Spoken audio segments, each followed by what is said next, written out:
네, 차트를 통해 이번 주 증시를 정리하고 다음 주 증시 전망해보는 시간입니다. 이번 주는 3,100선까지 떨어진 우리 증시 앞으로 어떻게 대응을 해야 하는지 증권사 리서치 센터장 8인의 긴급 설문 내용을 중심으로 전해드리겠습니다. 증권부 지수희 기자 나와 있습니다. 지 기자 어서 오세요. 안녕하세요. 예, 자 이번 주 코스피 3,100선까지 좀 떨어졌습니다. 힘든 한 주를 보냈는데 외국인 매도세 계속해서 이어지고 있죠. 네, 맞습니다. 어제 코스피가 4개월 만에 말씀하신 대로 3,100선 아래로 떨어졌습니다. 오늘은 5개월 만에 3,060선 위에서 마감을 했는데요. 어제 미국의 7월 FOMC 회의록에서 테이퍼링 논의 시그널이 나오면서 증시가 타격을 받았습니다.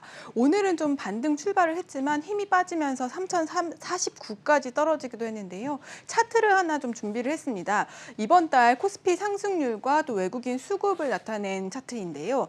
8월 시작하는 첫째 주에는 외국인이 1조 6천억 원 정도 사들이면서 코스피가 반짝 반등을 했습니다. 하지만 둘째 주부터는 7조 원 넘게 팔아치우면서 3% 넘게 빠졌고요. 셋째 주에도 이번 주입니다. 3.5% 정도 하락을 했는데 외국인이 1조 3천억 원 정도 팔았고 또 기관까지 매도세가 같이 더해지면서 이번 주 코스피가 3,100 아래로 떨어졌습니다. 예, 외국인 수급에 좌지우지 됐다 해도 과언이 아닌데요. 이번 주에도 반도체주, 특히나 대형주 위주로 하락세가 좀 이어지지 않았습니까? 네, 맞습니다. 이번 주에 외국인이 삼성전자를 1조 3천억 원 순매도했습니다. 지난주 8% 넘는 하락세에 이어서 이번 주도 2% 넘게 하락했는데요. 따라서 삼성전자 연중 최저치인 72,500원까지 하락했습니다. 그리고 오늘은 72,700원에서 마감을 했고요. 지난주 14%나 하락하면서 10만 원 아래로 떨어졌던 SK하이닉스는 저가 매수세가 유입이 되면서 이번 주에는 소폭 반등을 했습니다. 외국인들도 SK하이닉스는 2천억 원 정도 다시 사들이면서 10만 원 위에서 마감을 했습니다. 예, 뭐 삼성전자 같은 경우는 장 초반에 제가 확인을 했을 때 상승하고 있길래 다행이다 하고 이렇게 출근을 했더니 바로 또 하락 전환을 하는 모습을 또 확인을 해볼 수가 있었습니다.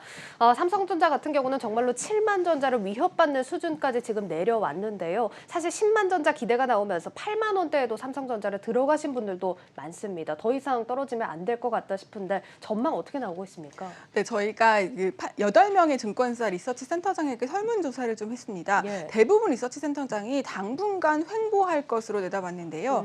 일부는 횡보 후 좀 반등할 것이라는 의견이 나오기도 했지만 대부분 좀 횡보할 것이다라는 의견을 내놨습니다.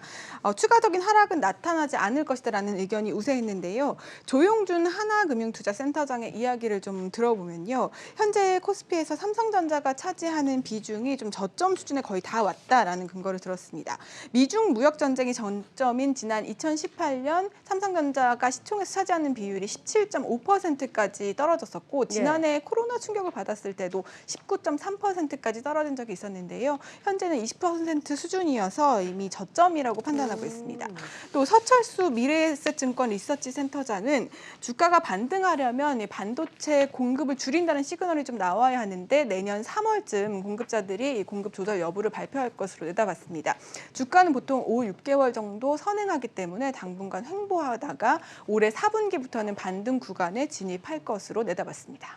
일단 당분간은 더 떨어지진 않을 거다라는 분석이 나온 상황인데요. 4분기에는 반등 구간에 진입한다고 이야기가 나오고 있습니다. 역시나 공급 측면에서 어떤 시그널이 나와줘야 하겠는데요. 조금은 희망을 가지고 또 시장을 지켜보시죠. 자, 시장 얘기 이어서 더 짚어보자면 우리 증시가 출렁였던 이유가 외국인 매도세입니다. 지금 외국인 매도세에 대해서는 센터장들 어떻게 점검을 하고 있습니까? 네, 역시 아쉽게도 좀 당분간은 매도세가 지속될 것이라는 의견이 좀 우세했습니다. 물론 좀 강도는 좀 약해질 것이라고 내다보신 분들도 많았는데 당분간은 외국인 매도세가 지속될 것으로 보였습니다. 외국인 매도세 이유에 대해서는 테이퍼링 이슈, 델타 변이 확산, 또 신흥국의 더딘 경제 회복 등이 꼽혔고요. 과연 언제 이 매도세가 멈출까 하는 질문도 했는데요. 대부분 앞서 언급한 우려들이 해소되는 시기가 외국인 매도가 멈추는 시기라는 대답이 주를 이뤘습니다. 유승창 KB증권센터장의 의견을 살펴보면 최근 증시에 영향을 주고 있는 테이퍼링 이슈가 마무리되는 9월 이후에 외국인 매도세가 멈추는 것을 기대해봐도 좋다고 전망을 했고요. 예. 또 오현석 삼성증권센터장은 신흥국의 코로나 확산세가 진정이 되고 또 반도체 업황 우려가 해소되는 4분기 중에 외국인 매도세 규모가 좀 축소될 것으로 내다봤습니다. 예, 뭐 여러 가지 요인들이 있지만 어쨌든 지금 테이퍼링에 대한 구체적인 계획이 지금 9월 FOMC에서 나올 수 있다 이런 전망들이 나오고 있습니다. 어쨌든 이렇게 구체화된 내용이 나오기 전까지는 외국인 매도세가 확 진정되긴 어려워 보인다는 분석 확인해 봤습니다. 자, 그 말인즉슨 다음 주도 매물 출회가 나올 가능성이 있다는 건데 다음 주는 한은의 금통위가 예정되어 있지 않습니까? 시장에 네. 좀 영향이 있을 것 같은데 어떻습니까? 네, 다음 주 26일에 한국은행 금융통화위원회가 열리는데요. 당초 이주열 총재가 이 8월 금통위부터는 좀 금리 인상에 대한 논의를 하겠다고 밝혀서 사실 시장에서는 이 8월 금리 인상 가능성에 무게가 실렸었습니다. 예. 하지만 최근 코로나 확산세뿐만 아니라 금리 인상에 무게를 실었던 고승범 위원이 금융위원장에 내정이 되면서 8월 금통위에는 불참하는 변수가 생겨서 아직은 확언할 수 없는 상황인데요. 예. 역시 센터장들에게 좀 물었습니다. 하지만 의외로 좀 동결을 예상하는 센터장이 많았습니다. 예. 8분 가운데 5분이 이제 동결할 것이다라는 예상을 했는데요. 대체로 델타 변이 상황이 좀 악화됐고 계층 간의 소득 격차가 심화되면서 한은이 속도 조절을 할 가능성이 있다는 설명입니다. 하지만 연내에는 한 번 인상할 가능성이 있어서 이번이 아니면 10월이 될 가능성이 높다는 전망이 있었고요. 금통위가 언제든 금리 인상을 결정하더라도 대체로 우리 증시에는 크게 영향을 받지 않을 것으로 예상이 됐습니다. 예. 왜냐하면 미국의 금리 조정 영향을 더 많이 받기 때문에 그 영향이 좀 제한적일 것이라는 의견이 공통적으로 나왔는데요. 오태동 NH증권 리서치센터장의 의견을 좀 보시겠습니다.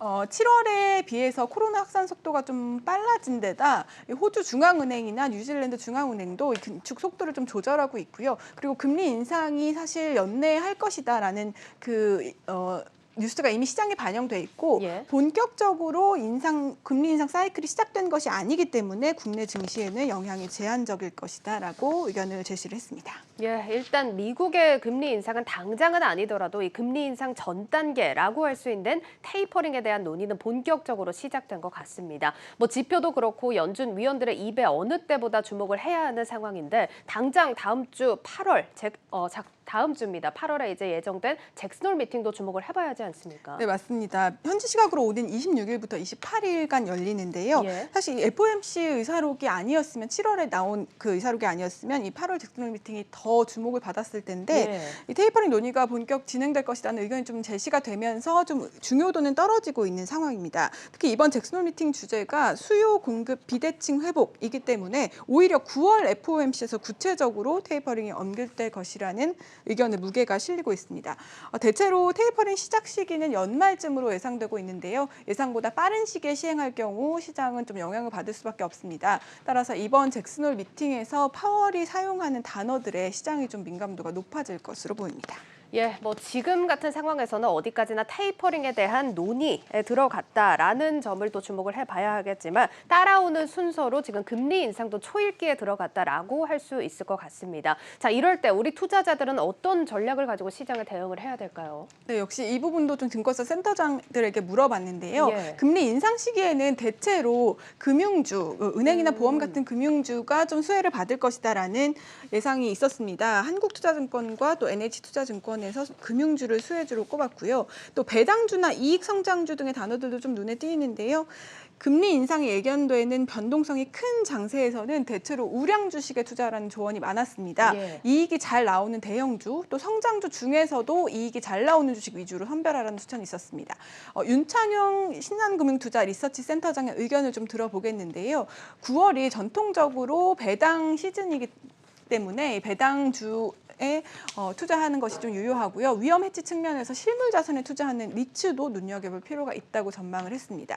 미래에셋은 시장이 불안한 만큼 ETF로 분산 투자를 권고했는데 시장 대표 지수 추종 ETF보다는 성장 섹터 ETF를 추천을 했습니다. 역시 같은 의미에서 키움증권이나 KB증권도 금리 인상을 상쇄할 수 있는 성장주 업종, 그중에서도 이익 성장이 따라오는 우량주 위주로 투자하라는 의견을 제시하기도 했습니다. 예, 이렇게 연준에서 테이퍼링이 예고되면서 글로벌 시장 다가오는 변화를 준비하는 시점입니다. 특히 우리 시장은 외국인 매도세와 반도체, 대형주들 부진까지 겹치면서 더 힘든 시기인데요. 오늘 저희가 전해드린 분석들 기반으로 투자 전략 잘 세우시면 좋겠습니다. 증권부 지수희 기자였습니다. 잘 들었습니다.